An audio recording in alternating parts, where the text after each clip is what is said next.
Queridos irmãos, vamos agora dar sequência no vídeo 655. E também nós vamos no Livro dos Espíritos para a questão 1008, onde Allan Kardec faz uma pergunta ao Espírito São Luís, né?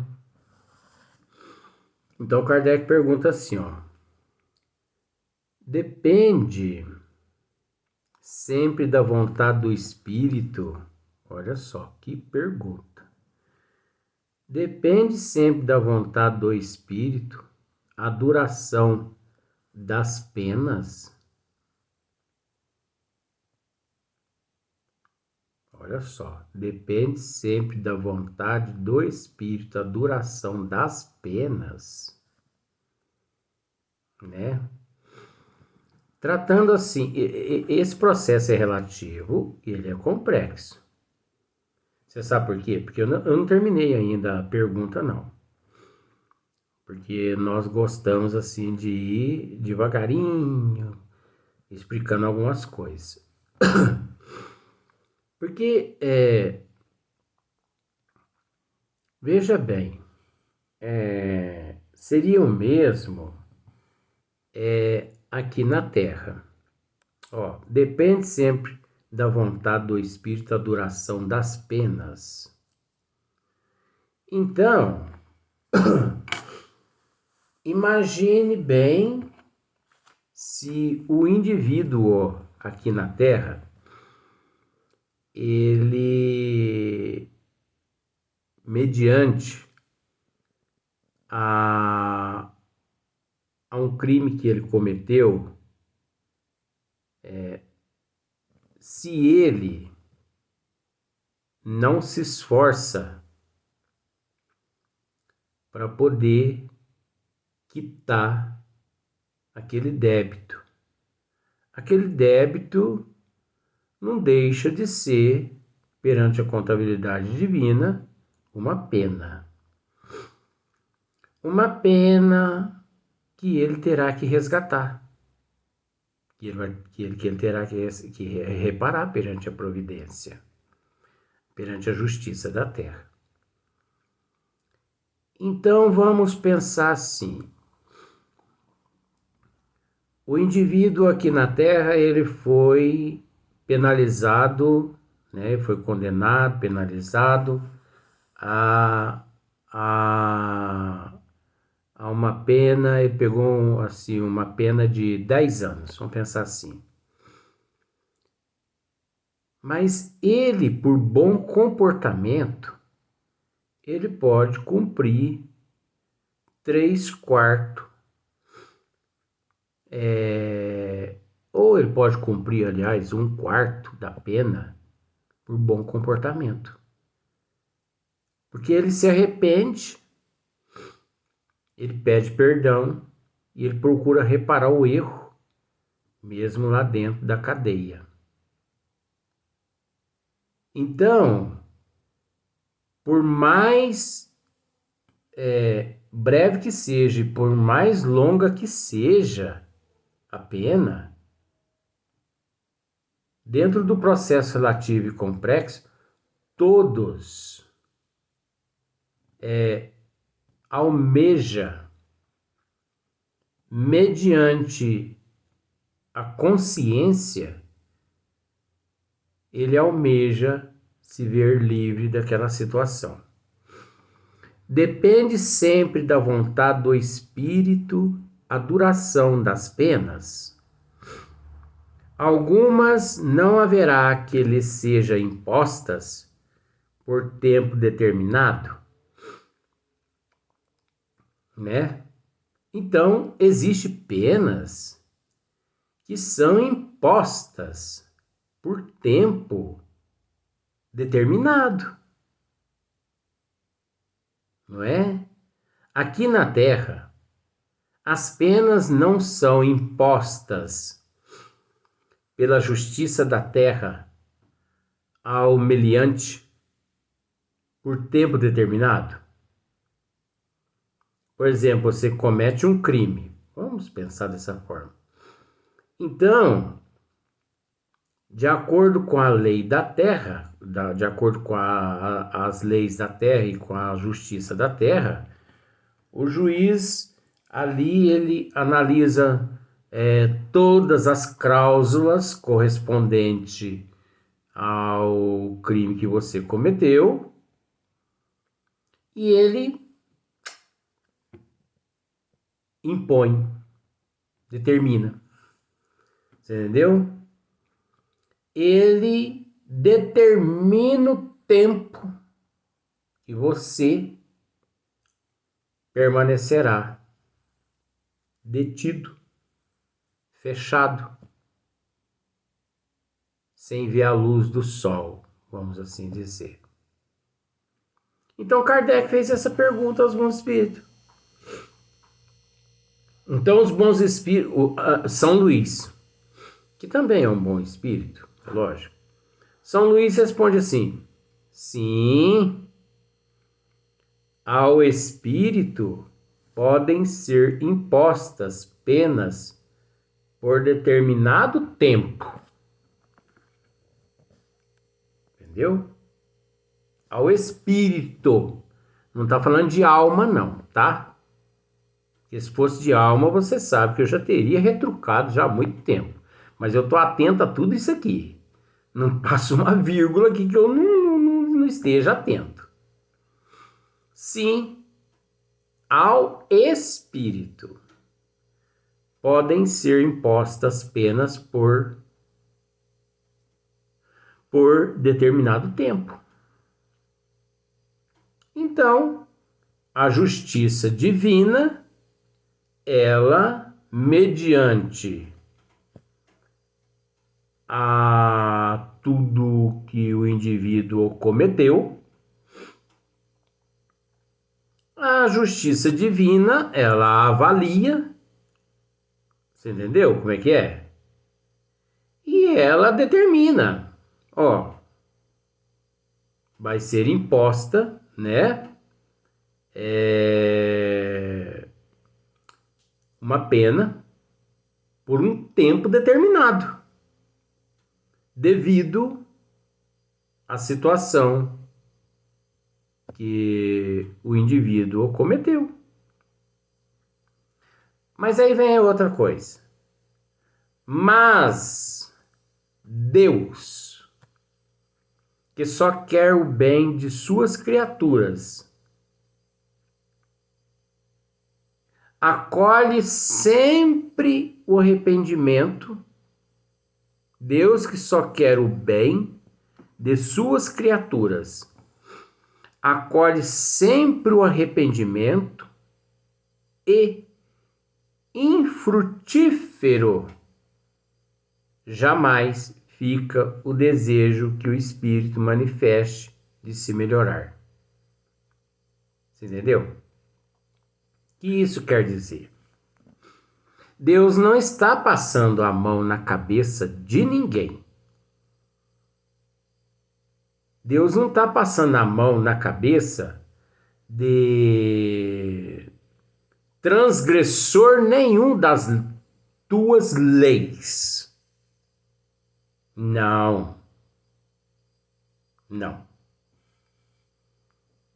Acontece que Deus, como sendo a inteligência suprema, causa primeira de todas as coisas, ele conhece o eu de cada indivíduo que existe nos universos. O que muitas das vezes pode acontecer de um indivíduo ser crucificado, assim, crucificado é no sentido assim de ser condenado, ser humilhado, ser escruso por um tribunal que desconhece o eu.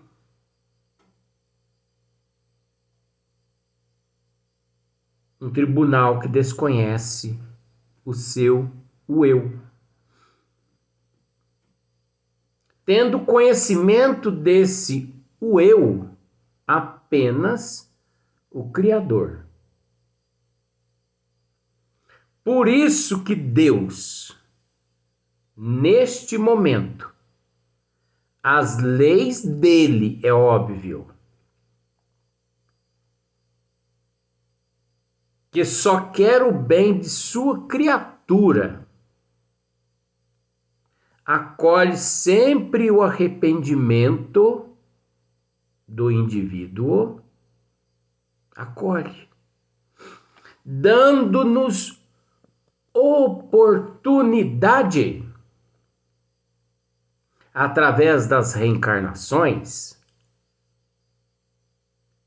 de resgatarmos os nossos débitos de existências passadas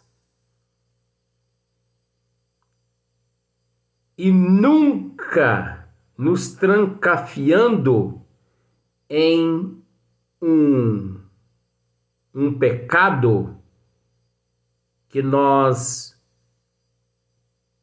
muitas das vezes não cometemos, mas que somos julgados como se tivéssemos cometido e colocados em um purgatório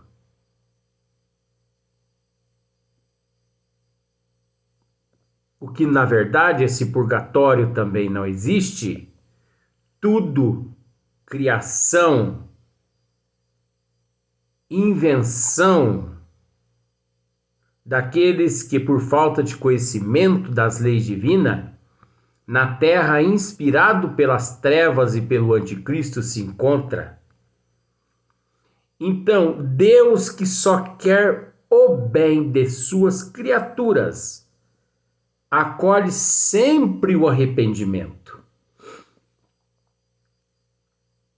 Então, vamos pensar da seguinte forma: a justiça divina, ela está preocupada não é com o crime, porque errar, todo mundo erra.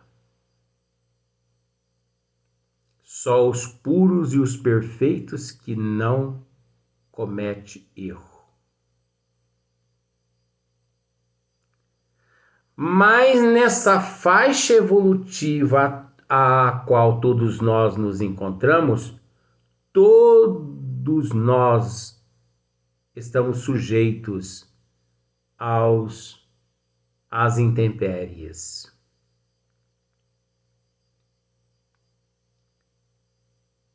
Por isso,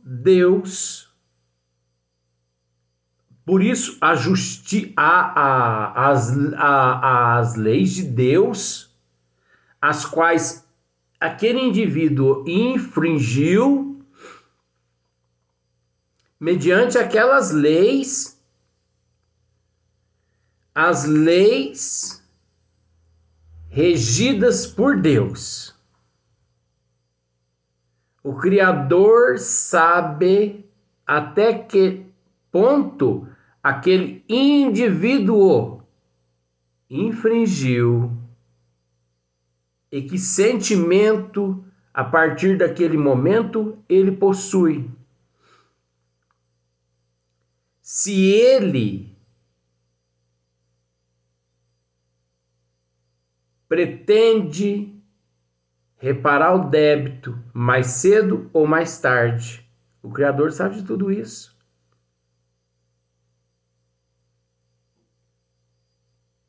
E Deus dá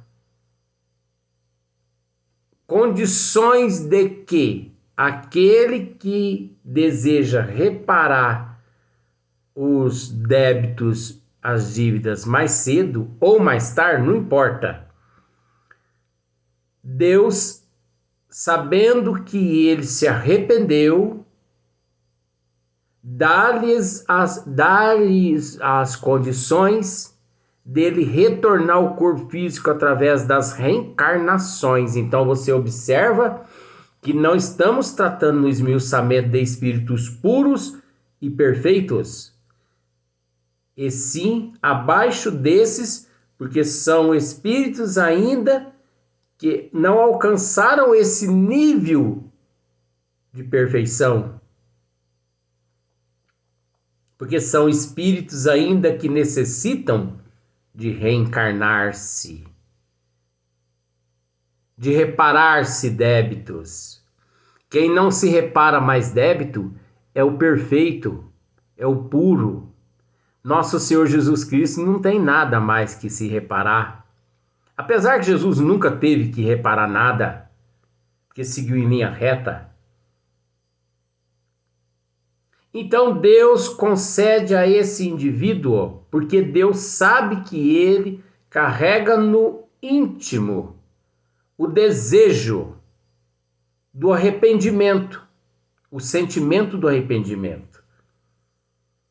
Então dá-lhe a oportunidade de ele retornar ao corpo físico através das reencarnações, juntamente com aqueles os quais ele prejudicou, para que o ressarcimento dos débitos se dê o mais depressa possível para favorecer ambos, não a Deus.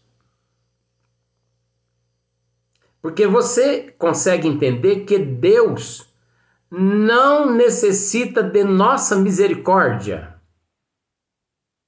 E se nós é quem necessitamos da misericórdia de Deus? Você já parou para pensar isso? Nós é quem necessitamos da misericórdia do Pai. Nós é quem necessitamos da bondade do Pai, do amor do Pai, da generosidade do Pai, do consentimento do Pai. O Pai não necessita nada de nós, não. Mas ele fica muito grato quando ele percebe que aqueles seres os quais ele criou, andando de acordo com as tuas leis, as quais ele rege, ele muito grato fica. Porque nós é que necessitamos de Deus, não é Deus que necessita de nós. Nós é que necessitamos de sua misericórdia. Nós é que necessitamos de sua bondade. Não é ele que necessita da nossa bondade. A nossa bondade nem cosquinha nele faz. Você acha que faz cosquinha nele? Você acha, gente? Não.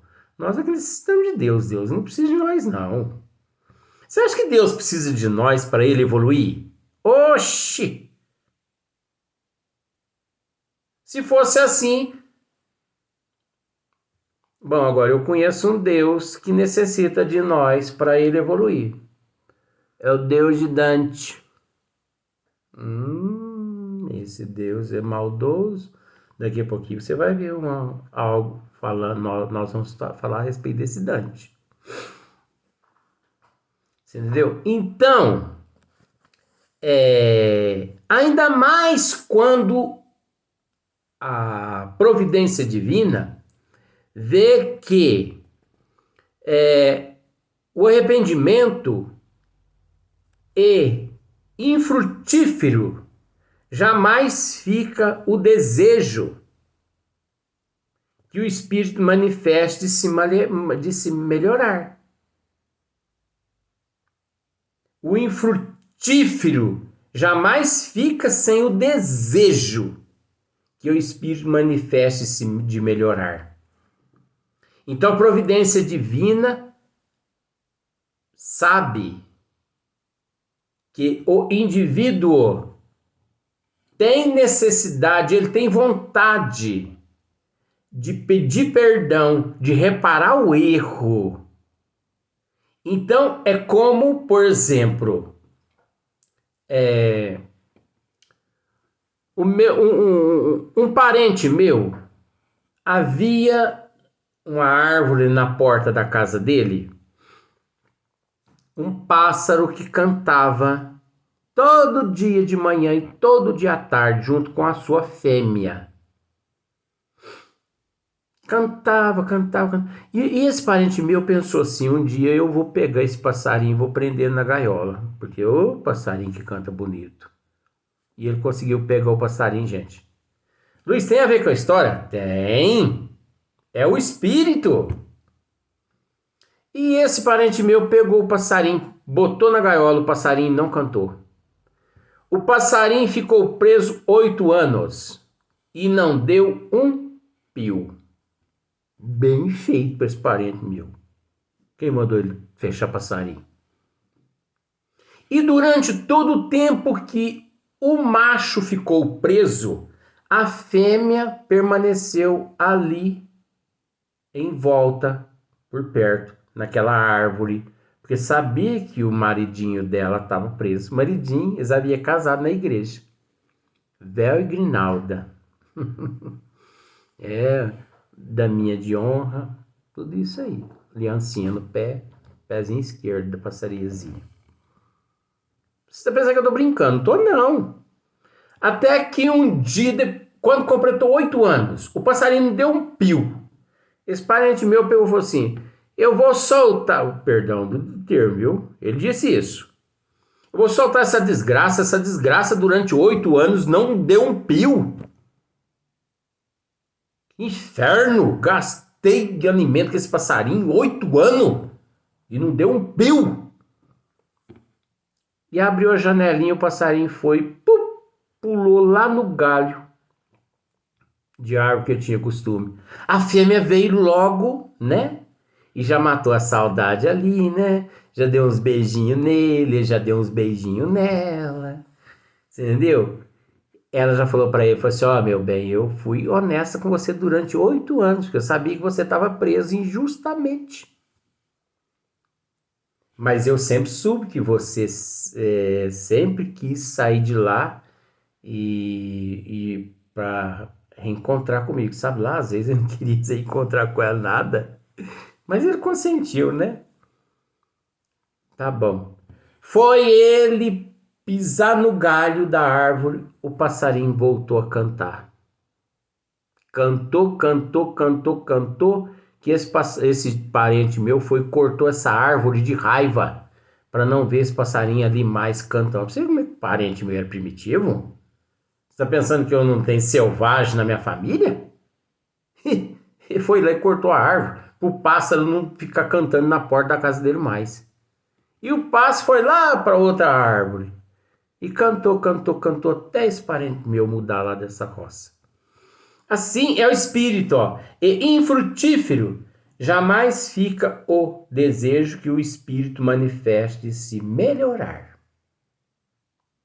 Então, todos nós, mediante todas as nossas faltas, perante as nossas penas, né, por mais duração que exista, ou menos duração que exista, mediante o futuro, distante ou não distante, a providência divina conhece nossas intenções e nos dá oportunidade de quitarmos os nossos débitos, de nos melhorarmos, de hoje sermos melhor que ontem, amanhã melhor que hoje, mesmo assim, ainda mais conhecendo as nossas atitudes, os nossos comportamentos, os nossos hábitos. Então nada fica infrutífero. Tudo floresce, tudo dá frutos quando o sentimento é nobre, quando o sentimento é puro. Você entendeu? Ainda mais quando o espírito se manifeste, a vontade de se melhorar, de se regenerar.